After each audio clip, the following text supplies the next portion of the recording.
Hey guys, Jess from Knockout Print Shop, and today I have for you an unboxing first impressions of a few planners I just ordered from Plum Paper Planner.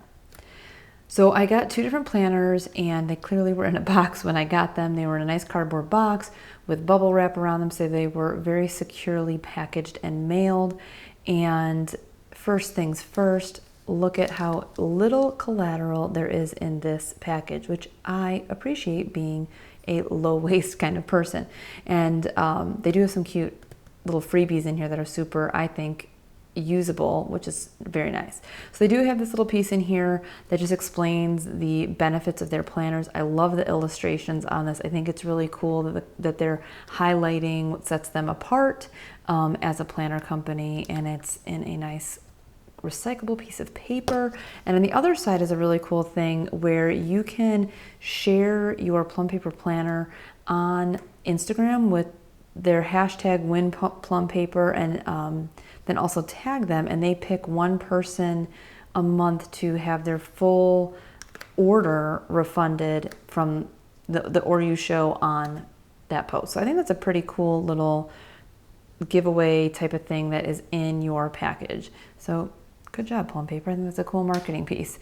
Then you get this little thing that says Plum Paper cover material, waterproof, tear-proof, rigid, and sturdy. Sample, try me. So I don't know if this is, do you guys know what this is? Is this what's laminated in here? I have no idea. So this is a sample of some sort of the cover, I guess. This is confusing to me, but at least it's small. Then you get these very cute stickers that are printed on matte paper. I think these are super cute and a really fun style, nice colors. I'm assuming these colors and these stickers coordinate with the colors of the planner, and one of these I got neutral, or maybe both of them, so I don't know if I'll even be able to tell you that. And I think these are all designed for certain spots within the planner, at least these square ones, but we'll find that out once we get into it. I know they do sell stickers now.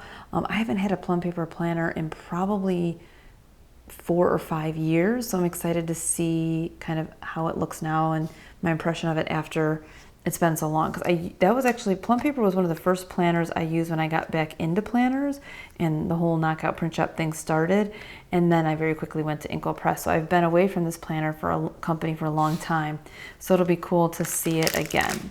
So let's take these out of the packaging. So this one I got, we'll start with the bigger one. Okay.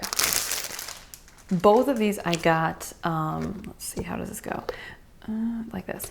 Both of these I got unbound so that I could punch them and use my discs to put them in a disc planner, because I was feeling at the time that I ordered this that I liked disc planners better than coil planners, and I thought that would be cool to mix these pieces in with different planner, you know, inserts if I wanted to, and kind of create my own thing. But then I've been using lately off and on my Get to Work book, which is coil, and I like it too. So maybe I should have gotten one of these coil bound, who knows. Okay, so I clearly figured out what the little card is that says their material.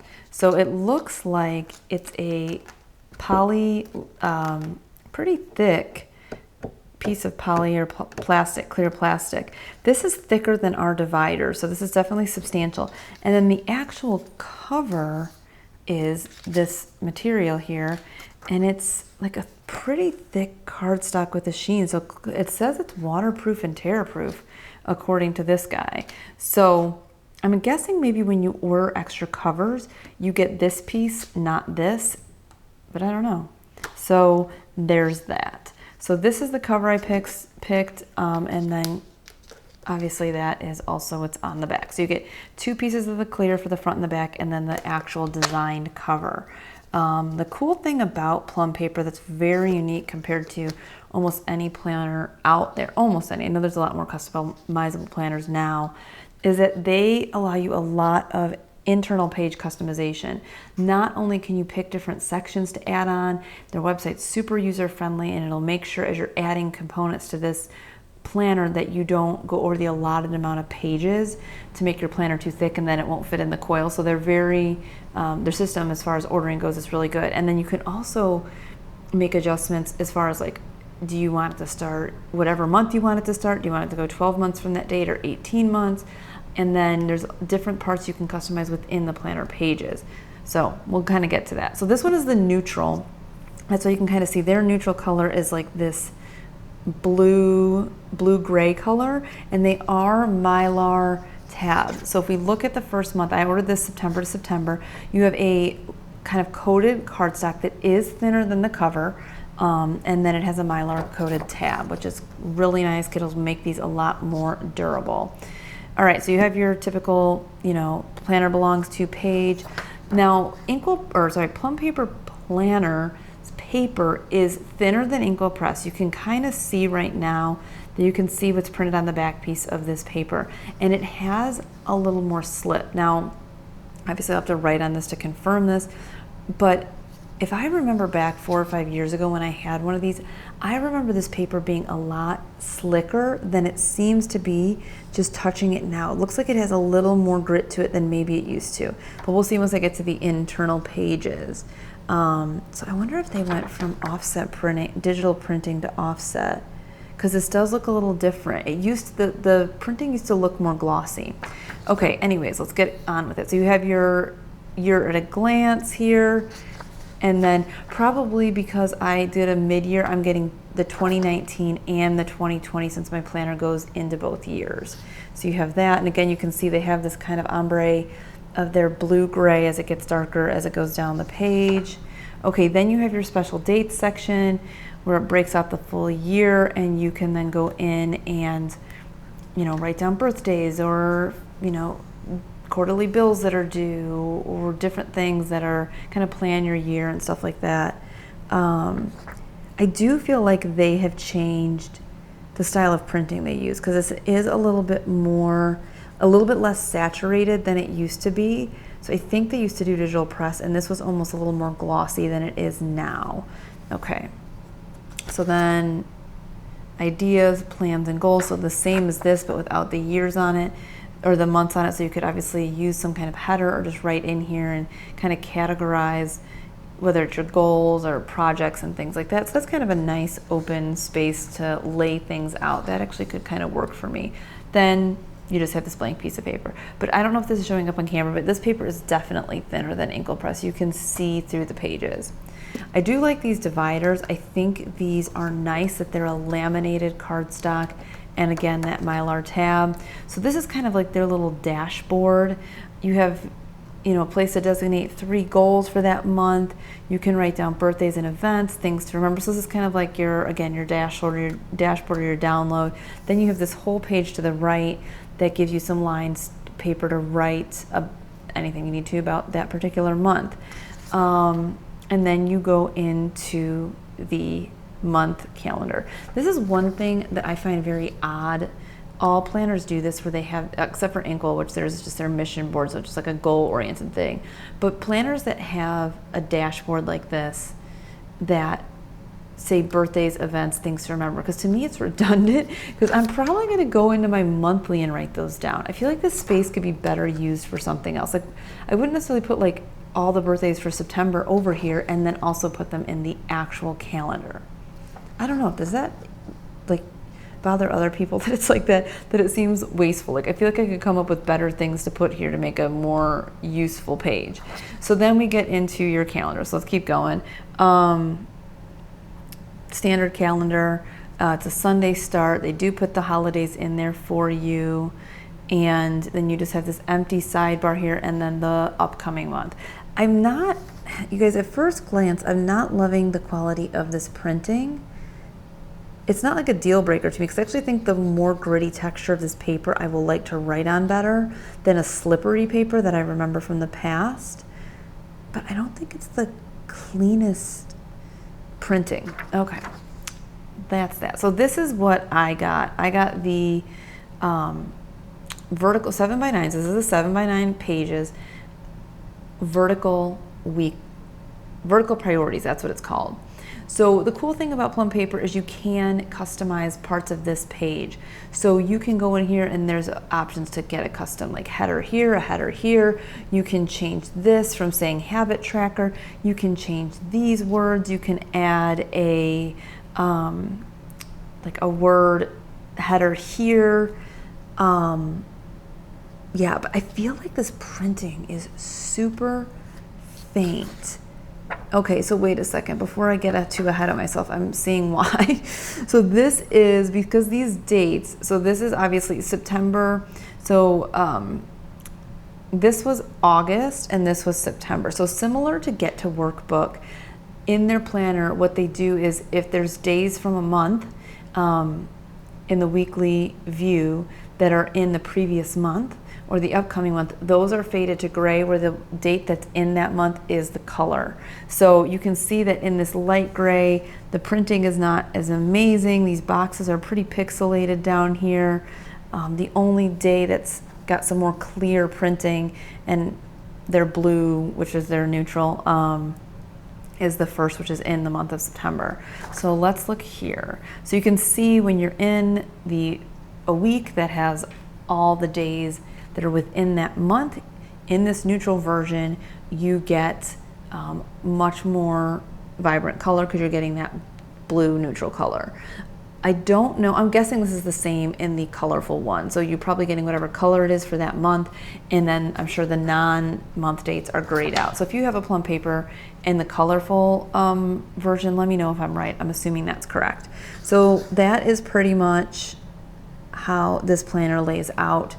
I didn't customize anything because I thought, well, I don't really want to commit to how I want to use any of these spaces. I do like habit trackers, so I kept that there. And then I can always create a header to cover that if I change that. I'm not sure how I'm gonna like this layout or not. I thought I would play around with it. I'm kind of moving away from doing a weekly planner. I wanna do more monthly with just like a checklist, but I do wanna play around with this and see what I think. So I don't hate the layout, and it looks like these columns, I brought some of our stickers, these columns are wide compared to a traditional planner because they don't actually have a sidebar. So yeah, let's look here. Okay, so this is 1.5. So our headers are 1.5, which makes them work in Inkwell Press, which makes them work in Erin Condren, So Much Crafting Verticals B6. Most planners are about a 1.5. It's become kind of like the standard column width in like a 7x9 planner. So this is pretty wide. I'm gonna guess it, well here I have my nifty micrometer. Let's see what it is. So let's look here. Getting real on this, you guys. So it looks like, I'm not doing it accurately, but it's 1.92. So that's a pretty wide column. So I guess for those of you that like to write more than just like a word like call mom, and you want to put more detail down, or maybe you write bigger, you would appreciate this. The downfall of having a wider column are for those that like having a sidebar, where if 1.5, 1.5, 1.5, you don't have to have your Saturday and Sunday stacked, and then you can have a sidebar here to use for, you know, other habit trackers or a next week list or whatever. But they compensate for that, I think, by having these extra boxes at the top. So it's just a little more of a unique layout than I think the standard columned planners that we see. This I actually don't mind here like that because I don't have much going on my weekend, so this is fine for me that these are condensed. But if you're somebody that has a lot going on the weekend, you might not like this in this particular layout. So I don't know, that's how it goes. So obviously, let's not flip through every single month. Let's see if there's anything in the back. Okay, so we can see the same thing happens at the end of the month. If there's one day, you know, how many ever days are in that month, they get the blue color or the color of that particular month, and then the rest of the days get the gray. So again, this is something that they do in Get to Workbook as well, and I'm not a fan of this. I'd rather this whole week show up in October than have it in both places, because now when we go to October, we're gonna have the flip of this. Okay, and then it looks like you get a note page. Then we go here, same deal, and then, okay. Right, so boom, you have the same week in October now. So it just adds extra pages, and it kind of makes things confusing, like you have these double weeks and they're kind of broken up weird. So that I'm not a fan of. And I didn't really, so that's basically this version. I'm not gonna go through every page because clearly I got the neutral. There's no colors for us to go through together. So let me see. I had this go September through September. I just want to show what's at the end. So at the end, even though I didn't do any add-ons, it looks like I get a couple pieces of dot grid paper, And then I get a passwords thing. And I know some people like this, but I would never use something like this for fear that if this got away from me, basically my access to all important things would be accessible. So this is not something I'm into, these password trackers. But I guess if you are very good about not losing your planner, it could be a useful tool. I know some people have a really hard time remembering passwords. I'm like, you know, us Mac users, you save your passwords on there. I never even need to write them down and remember them, or I'll just change it. The contacts thing, very cute, this address book, but I don't use it. I think that's a bit old school, but for those of you that are into this, you may appreciate that. So you get 2 pages of that. I would have rather had grid paper or something, or note pages. Then you have this US holiday thing, which maybe if you are a parent or somebody that needs to see all the holidays at a glance, this could be helpful, but to me it's also in my calendar, so I don't necessarily know that I would use this, but I know other planners do that. So do you guys like this? How would you use this sheet, or do you find it wasteful? Curious what you guys think. Then we have the full next year of 2020 or 2021, and then you get a single kind of pocket folder, and like I said, the back. So my initial impression of this is I thought I was going to be a lot more enthusiastic about this planner than I am. So I think the paper quality is okay. It's a little thin for my liking, but then again, the standard is set high for me from using Inkwell. This cover system isn't bad. I like it's cool if you are into changing covers. I'm not that into changing covers. I do feel like this is a very nice product, whatever this is, like this paper, waterproof, tear-proof paper. I think the print quality in here is not stellar. Dividers aren't bad. I'm not sure how I feel about the layout. That's not their problem. I picked the layout, but I'm gonna have to see if it's something that works for me. If it doesn't, I'll be giving this bad boy away after we make stickers for it, because I know a lot of people do love this planner. So we wanted to see if there's some stuff we can make for this planner. If you use the 7x9 Plum Paper Priorities and you're looking for specific stickers for it, let me know what you're looking for, because we are at some point gonna launch a few things probably for this planner. All right, so the next thing I got is the A5 horizontal week on one side with notes on the other.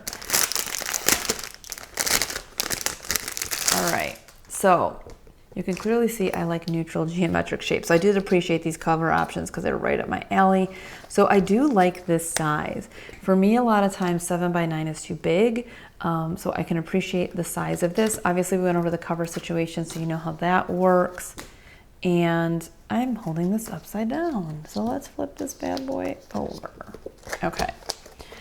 All right, so there we go. So this one, yeah, okay. This one I think I got in colorful because I wanted to be able to see these kind of like plum paper colors. I know they're what I always call evergreen. They're kind of timeless. They don't change their colors every year. So if we do go to match these colors, for those of you that are interested in that, I wanted to make sure I had a planner that we could do that in. So it looks like you have, again, even more color on the Planner Belongs To page. You can see you have this first color here is green, and that's probably because my planner starts September, and their system must be green. So you have the same beginning part. So you have their kind of rainbow of colors, this green, this kind of lime green color, this bluish purple, and this salmony color. Same layout, same pieces. So I actually really like these colors. They're vibrant enough but still subtle. So September is this kind of soft mint. We already know this layout. Obviously printing quality is going to be exactly the same because it's the same planner. It's being printed in the same place. Okay, so this is what this layout looks like. So you have your week on one side. Let's go see. So you have the same thing happening here. So you have this, you know the drill. I'm not going to explain it again. Let's go to a week where all the days are in that month. So you have Monday through Sunday on this side in a horizontal layout, and then you have 2 columns for checklists.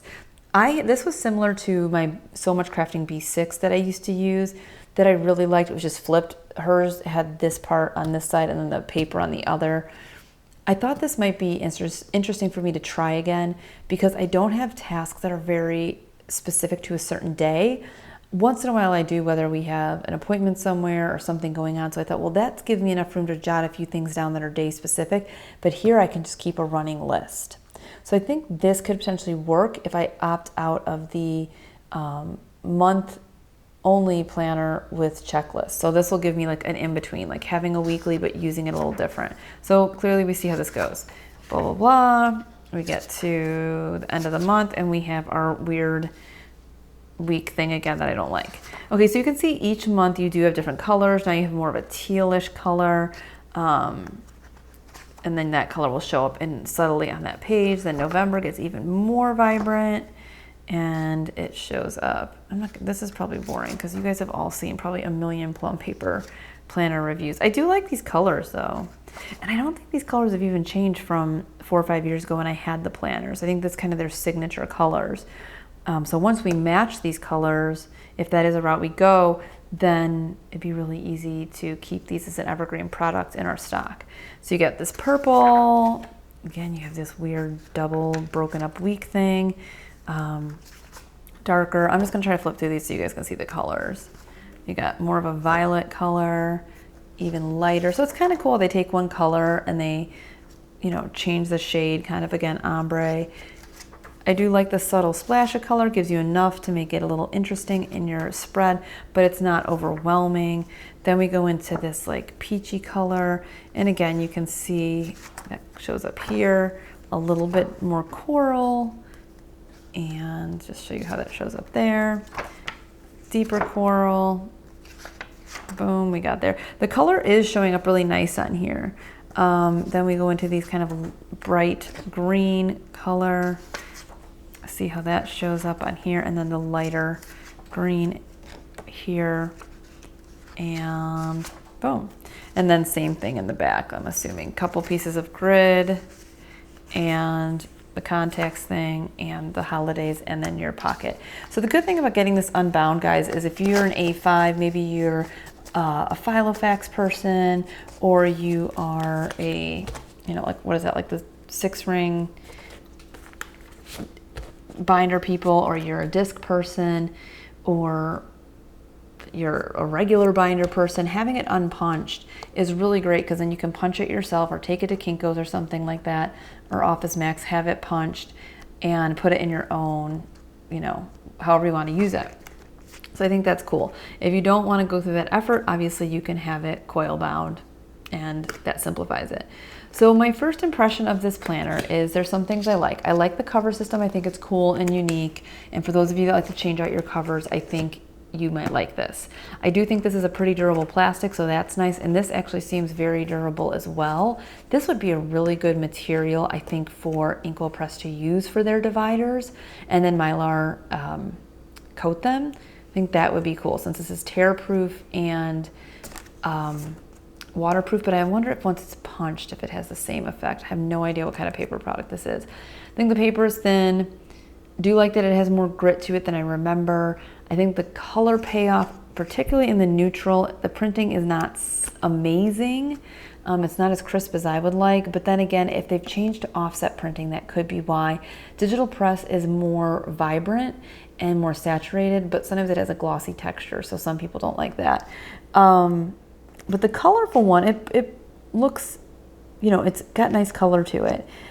You know, they have tons of options, tons of ways you can customize these planners within the pages. There's certain layouts that you can even like kind of put names of family members in it. They have teacher planner. They have a huge, huge range of products for those of you that are interested in this planner. So I showed you the headers in them. Let's just like flip open really quick before I'm done. Not these. This thing I don't like either, this weird double weeks thing. So we looked at the headers. Let's just see. You know, again, these kind of stickers, guys, these icons and icons with text, you can use this in any planner. Let me see our mini hexagons as far as their line height goes. So their line height is just a tiny bit taller than Inkwell Press, but anything like now these kind of things where you go into like boxes and stuff might look a little more weird because of how wide their columns are. But if you don't care about that, you could totally make this work. And then I'm gonna assume checklist flags are not gonna line up right just because every planner is so unique in their actual line spacing. Yeah, that won't work. So checklist flags are not going to line up. We'd have to make them specific to their particular line spacing. Yeah, so that's kind of a sampling of our stuff and how it would work in there. And then obviously you have these cute little guys. So I kind of assumed that maybe this, because clearly I remember this being smaller, these don't necessarily fit in here. They're more decorative, and even the width of their stickers, these are not 1.9, so those will be a little narrow. And I figured these would be the same length as this space, but they're bigger. So they're just fun, decorative, I think, you know, kind of, I think I kind of should call these like scrapbooky style stickers. So for those planner people that are really good at making their planners look pretty and crafty and layering stickers together and making everybody drool at their spreads, I think these are awesome stickers for those kind of people. Because I'm like super neurotic about things fitting in the boxes because I'm not that crafty. So, but they're super cute and I'll use them, and these are good for inspiration for us. That's Plum Paper Planner, guys. You have one. What do you think about it? Is it a planner you've used or considering? I'll have to do a pen test situation before I close out this video, but I think that's going to be my last planner review for now. I at this point have a bunch of planners I'm never going to use or will not use to their full extent. So who knows, maybe I'll be giving some of these away at some point. But all right, guys, I will see you in the next video. Okay, so this is like my ride or die pen, the Papermate Inkjoy Gel 0.5. So I'm just gonna write my name on here and we'll see how this writes, if I like it. Sometimes I forget how to spell my name. That doesn't even say Lewis. So I actually don't hate how it writes. It doesn't show through too bad. Let me see if I write on here. Knockout print shop. I always write crappy when I'm like under pressure on a video. So I don't hate how the pen feels on there with this. But I think this paper reminds me, just the same thickness as maybe the Get to Work book. Just a lot brighter because it's not a recycled, 100% recycled paper like theirs are. Really cool though, just realized made in the USA. Thumbs up, Plum Paper. So, I don't know. Not bad. Not the best paper in the world, but for the customizability of it, they have to cut, you know, they have to cut costs somewhere. You can't have like a planner like Inkwell Press with higher end paper and have it super customizable. That just wouldn't even make sense. So, all right guys, that is all, and I'll see you in the next one.